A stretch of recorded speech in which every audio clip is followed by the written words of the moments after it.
नमस्कार। हमारे चैनल में आपका स्वागत है। मैं हूं रामचंद्र मौर्य। साथियों, संविधान की मूल भावना को तार तार किया जा रहा है। कभी उपराष्ट्रपति जगदीप धनखड़ संविधान बदलने की बात करते हैं, संविधान के मौलिक ढांचे को खत्म करने की बात करते हैं, तो कभी योगी आदित्यनाथ धर्मनिरपेक्षता की धज्जियां उड़ाते हैं।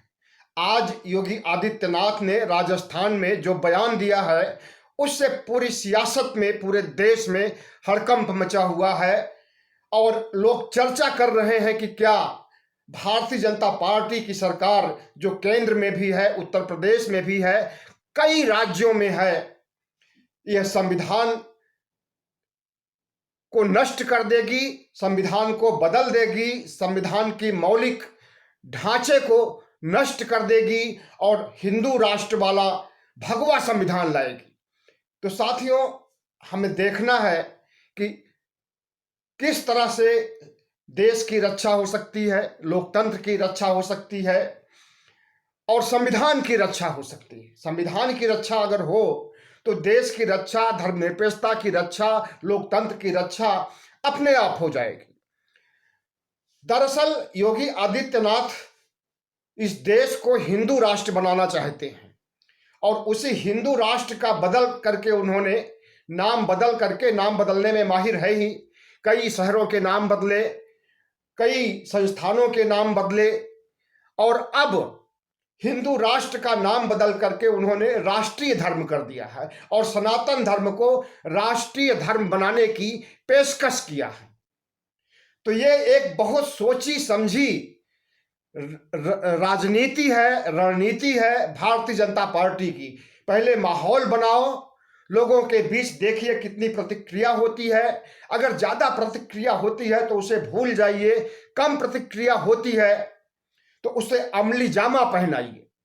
ये भारतीय जनता पार्टी का चाल चरित्र चेहरा है। यही काम उन्होंने CAA NRC ला करके किया था और उसमें फ्लॉप हो गए, क्योंकि उसमें पहले चर्चा नहीं हुई थी।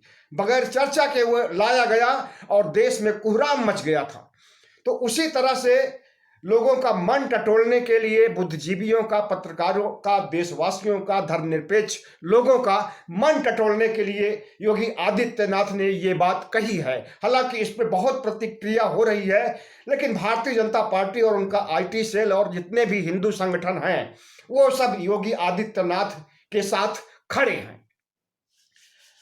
साथियों, इस देश में हिंदू धर्म के अलावा और भी कई धर्म हैं। यह बहुधर्मी, बहुआयामी, बहुसंस्कृति वाला देश है। यहाँ की विविधता में ही एकता है और सभी धर्मावलंबी सौहार्द से रह रहे हैं, भाईचारे से रह रहे हैं। और जहां तक हिंदू धर्म की बात है, तो हिंदू धर्म की मूल भावना में क्या है? हिंदू धर्म की मूल भावना में वसुधैव कुटुंबकम है। वसुधैव कुटुंबकम का मतलब होता है कि पूरी दुनिया ही हमारा परिवार है।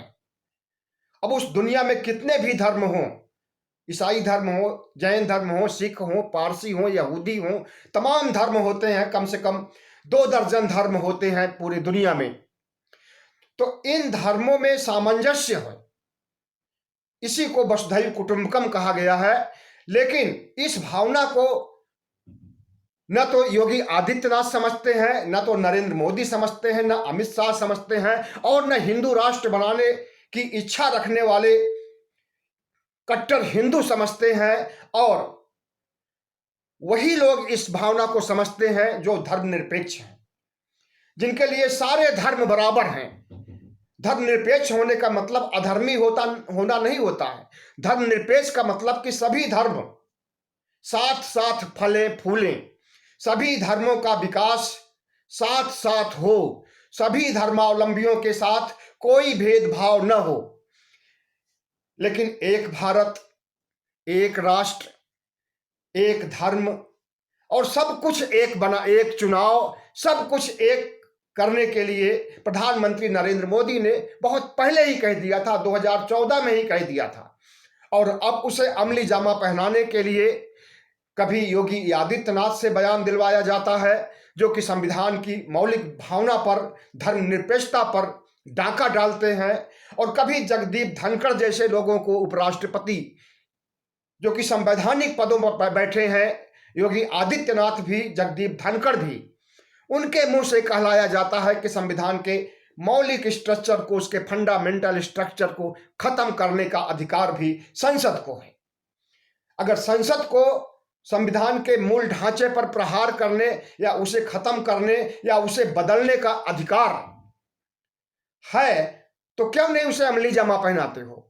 बाबा साहब डॉक्टर भीमराव अंबेडकर ने संविधान में ऐसी व्यवस्था की है कि संविधान को बदला जा सकता है, कुछ कानून, कुछ अधिनियम, कुछ अनुच्छेद बदले जा सकते हैं, नए अनुच्छेद लाए जा सकते हैं, लेकिन संविधान के मौलिक ढांचे पर, मौलिक ढांचे में खास करके क्या है? धर्मनिरपेक्षता है, समानता का अधिकार है, मौलिक अधिकार है, तो इन सब पर सवाल नहीं उठाया जा सकता है और इन सब को बदला भी नहीं जा सकता है।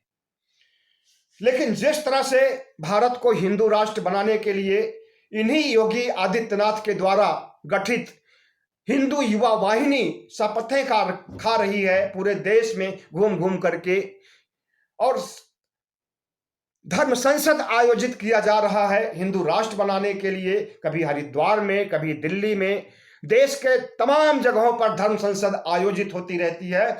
और इस समय धर्म संसद माघ मेला इलाहाबाद में चल रही है। माघ मेला इलाहाबाद में भी भगवा संविधान पेश किया जाएगा। भगवा संविधान का प्रारूप बन चुका है और वह भगवा संविधान मनुस्मृति पर आधारित है। बाबा साहब डॉक्टर भीमराव अंबेडकर के संविधान के बिल्कुल उलट है भगवा संविधान। उसी को लागू करने की भूमिका बनाने के लिए सनातन धर्म को राष्ट्र धर्म या राष्ट्रीय धर्म का दर्जा देने की बात कही जा रही है योगी आदित्यनाथ के द्वारा।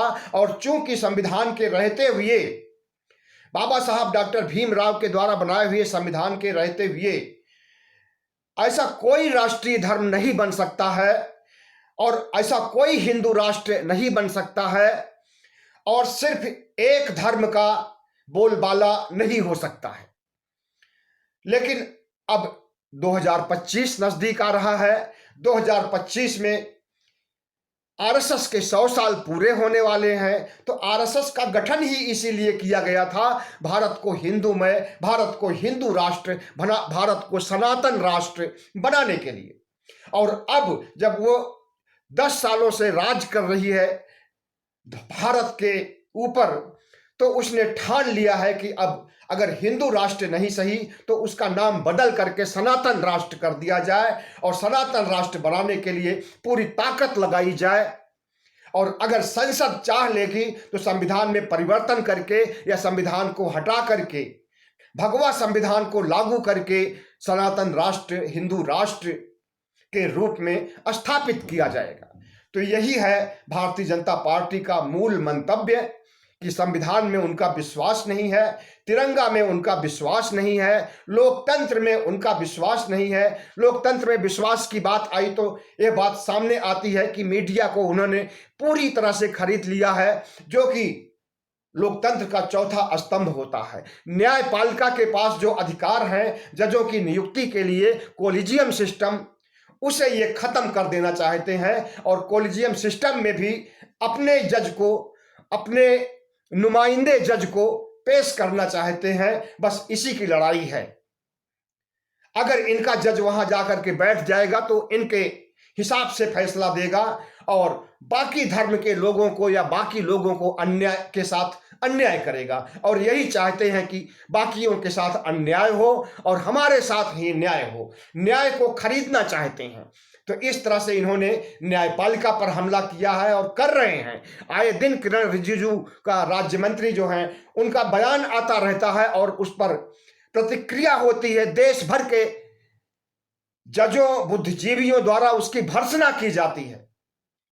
अभी थोड़े समय पहले चीफ जस्टिस ऑफ इंडिया ने जिस तरह से इसकी प्रतिक्रिया दी थी और भारत सरकार के मंसूबे को जाहिर किया था, उस पर किरण रिजिजू कहते हैं कि क्या आप चुनाव लड़ करके आते हो? जो चुनाव लड़के आएगा वही राज करेगा।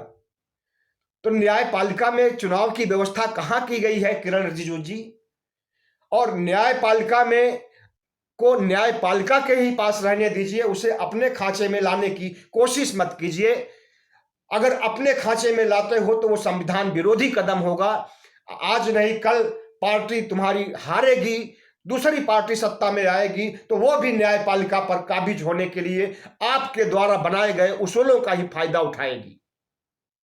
और जिस तरह से आप अत्याचार विपक्ष पर कर रहे हो, जिस तरह से ईडी, आईटी, सीबीआई का बेजा इस्तेमाल कर रहे हो, उस तरह उसकी भर्त्सना होनी चाहिए। और सिर्फ भारत में ही नहीं, मोदी के मैजिक की भर्त्सना हो रही है, पूरी दुनिया में हो रही है। और अमेरिका ने जिस तरह से मोदी के हमजोली गौतम अडानी को बेनकाब किया है, वह भी एक बहुत बड़ा यक्ष प्रश्न है मोदी के सामने, मोदी सत्ता के सामने।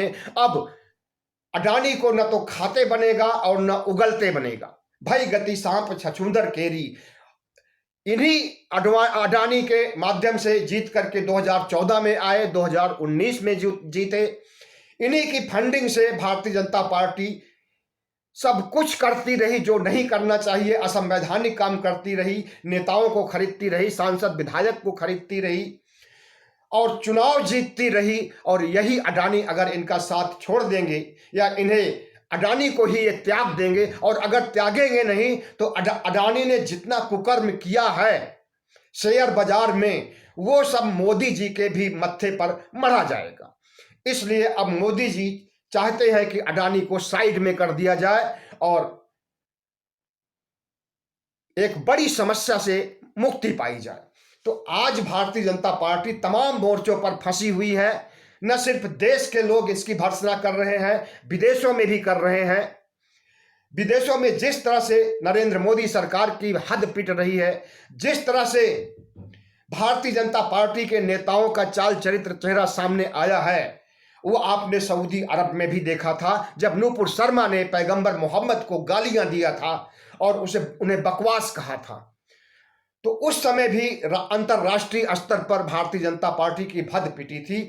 लेकिन इन्हें जो निर्लज्ज होते हैं, जिन्हें शर्म और हया नहीं होती है, उनके लिए ये कोई बड़ी बात नहीं होती है। वो सब कुछ बर्दाश्त कर जाते हैं और सब कुछ डकार जाते हैं। तो भारतीय जनता पार्टी का चाल चरित्र चेहरा सामने आ गया है। योगी का यह बयान भी अंतरराष्ट्रीय स्तर पर गूंजने लगा है, पूरे भारत में गूंज रहा है कि सनातन धर्म को राष्ट्रीय धर्म बनाया जाए। और राष्ट्रीय धर्म बनाने की जब व्यवस्था ही संविधान में नहीं है तो कहां से राष्ट्रीय धर्म बन पाएगा और कहां से हिंदू राष्ट्र बन पाएगा। बहुत बहुत धन्यवाद। हमारे चैनल को सब्सक्राइब कीजिएगा, लाइक कीजिएगा और शेयर कीजिए।